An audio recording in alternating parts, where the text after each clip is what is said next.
আজকের এই ভিডিওতে আপনারা শুনবেন ধনুরাশি পূর্বাষাঢ়া নক্ষত্রের কর্মজীবন কেমন হয়।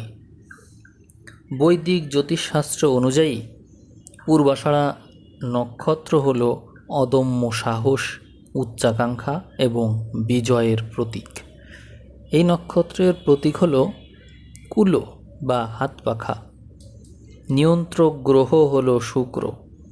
ধনুরাশি বৃহস্পতির দ্বারা শাসিত হওয়ার কারণে আধ্যাত্মিকতা, জ্ঞান এবং সৃষ্টির এক অপূর্ব সমন্বয় ঘটে এই ধনুর ঘরে।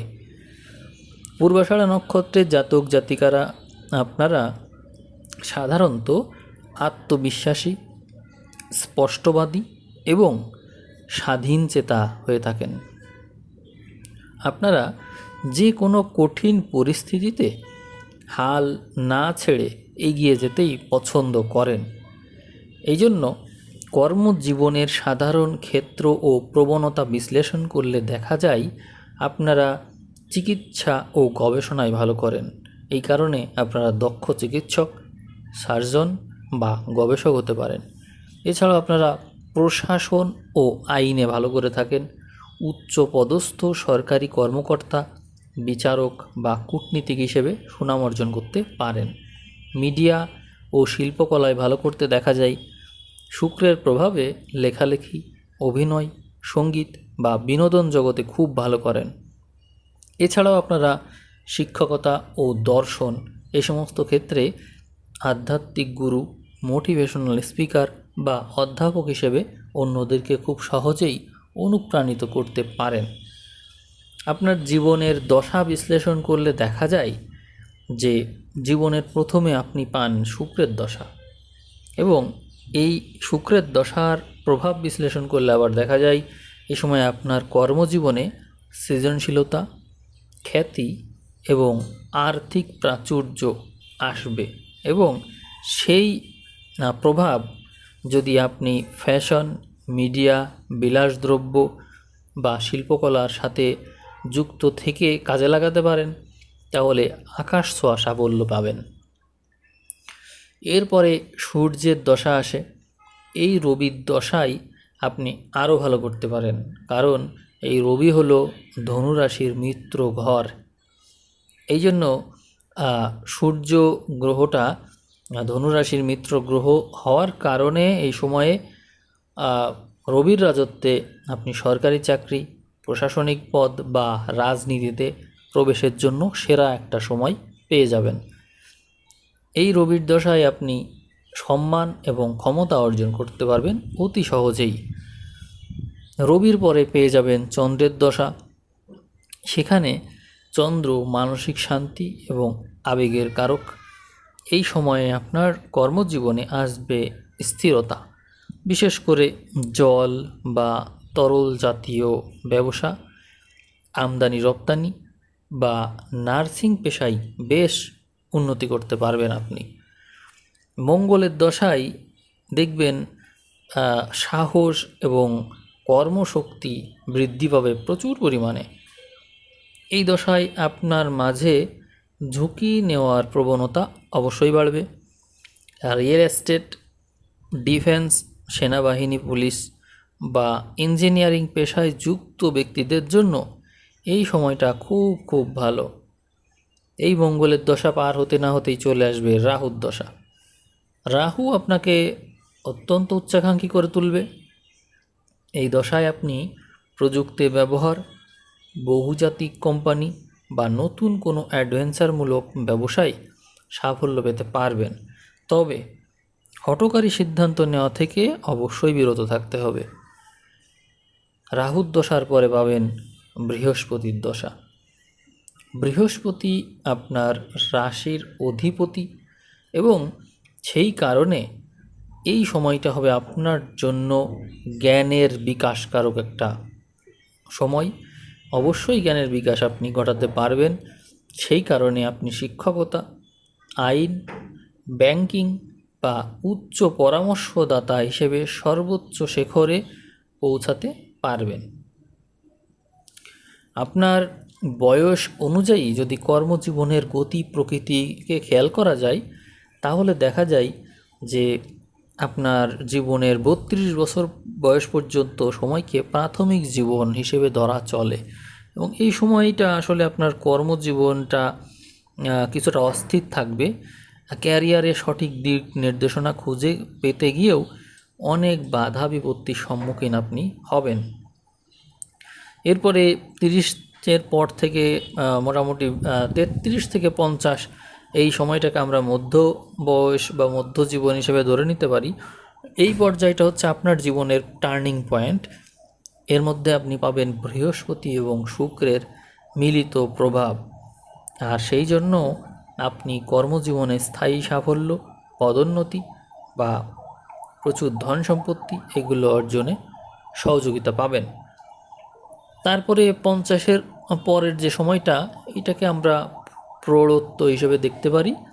আপনার কাজের অভিজ্ঞতা এবং প্রজ্ঞা সমাজে আপনাকে একজন সম্মানিত এবং প্রভাবশালী ব্যক্তিত্বে পরিণত করবে। কর্মজীবনে সাফল্য লাভের উপায় এবং সতর্কতা বিশ্লেষণ করলে বলা যায় যে আপনি একটু একঘেয়েমি এবং অতিরিক্ত আত্মবিশ্বাস এর প্রবণতাযুক্ত মানুষ। এই জন্য একগুয়েমি ত্যাগ করে এবং অতিরিক্ত আত্মবিশ্বাস বা জেদ এই বিষয়গুলো বাদ দিয়ে যদি অন্যের পরামর্শ যদি ক্ষেত্র বিশেষ শোনা লাগে, তো সেটিও শোনা জরুরি। তাহলেই আপনি ভালো করতে পারবেন। এমনিতেই আপনি ভালো করবেন, কিন্তু অন্যের পরামর্শ অনেক ক্ষেত্রে আমাদের বড় বড় বিপদ থেকে বাঁচিয়ে দেয়, সেটি মনে রাখবেন। আর একটা বিষয় হিসেবে বলা যায় সেটা হচ্ছে ধৈর্য। যে কোনো বড় বিনিয়োগ বা ব্যবসায়িক চুক্তিতে কখনোই তাড়াহুড়ো করে বিনিয়োগ করতে যাবেন না, ধীরে সুস্থে পা ফেলবেন। এটি বিশেষ পরামর্শ। আমরা ধনুর ঘর থেকে যদি দশম ঘর বিবেচনা করি, তাহলে পেয়ে যাই কন্যাকে। অর্থাৎ কন্যা হলো আপনার জন্য দশম কারক ঘর। কন্যার ঘরকে খেয়াল করলে দেখবেন এখানে মূল অধিপতি হিসেবে থাকে বুধ। এই জন্য বুদ্ধিমত্তা কারক গ্রহ হওয়ার কারণে আপনি আপনার জীবনে দেখবেন আপনি সেই সমস্ত কর্মতেই ভালো করবেন যেখানে বুধ এর বুদ্ধিমত্তা কাজে লাগে। আপনার জন্য একটা আশ্চর্য বিষয় এটাই যে আপনার রাশির অধিপতি হলো বৃহস্পতি, আপনার নক্ষত্র অধিপতি হলো শুক্র, আর আপনার কর্মকারক গ্রহ হলো বুধ। এমনকি আপনার সপ্তম কারক গ্রহ বুধ। সব মিলিয়ে 3 শুভ গ্রহের সমন্বয় আপনি পেয়ে যান। যাই হোক, আপনার কর্মজীবনে বুদ্ধিমত্তাই আপনার উপর সবচেয়ে বেশি প্রভাব বিস্তার করবে। তো সেক্ষেত্রে মনে রাখবেন যে শিক্ষকতা, পরামর্শ, কনসালটেশন, জ্ঞানদান করা বা কোনো কিছু বিতরণ করা, যা যতই দান করি বিতরণ করি কমে না, এ ধরনের প্রবণতা যুক্ত, যা কালপুরুষের ষষ্ঠ ঘর ওই কন্যা।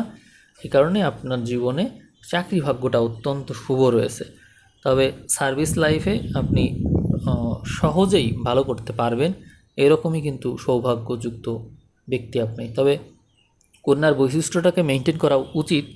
কন্যার মধ্যে যে কৌমার্য আছে, কর্মক্ষেত্রে আপনার এরকম একমুখিতা, যদিও দ্বৈততা রয়েছে, অর্থাৎ আপনি মাল্টিটাস্কিং এর অ্যাবিলিটি যুক্ত, একসাথে একাধিক কাজ করতে পারেন আপনি, কিন্তু লেগে থাকা, সৎ থাকা, নিজের কাজের নিজের দায়িত্বের প্রতি সৎ থাকার যে প্রবণতা, এটি আপনার মধ্যে যত বেশি থাকবে আপনি ততই ভালো করবেন। এই কথাগুলো অবশ্যই মনে রাখবেন। দেখুন, এখানে শুক্র গ্রহটা নিঃস্ত হয়, অর্থাৎ আপনার যে নক্ষত্র অধিপতি এ কিন্তু এখানে নিঃস্ত হয়। অর্থাৎ এখান থেকে আমরা জানতে পারি যে যদি আপনি কর্মক্ষেত্রে নিবিষ্ট হয়ে পড়েন, গভীরভাবে সময় দেন বা অনেক সময় দিয়ে কাজ করে, তাহলে কর্মই কিন্তু আপনাকে গ্রাস করে ফেলতে পারে, এটি মনে রাখবেন। অর্থাৎ আপনি কর্ম করতে করতে এত বেশি ডেডিকেশন দিয়ে ফেলবেন, শেষে আপনিই সেখানে নিশ্চিহ্ন হয়ে যেতে পারেন, অর্থাৎ আপনার অস্তিত্বই থাকলো না।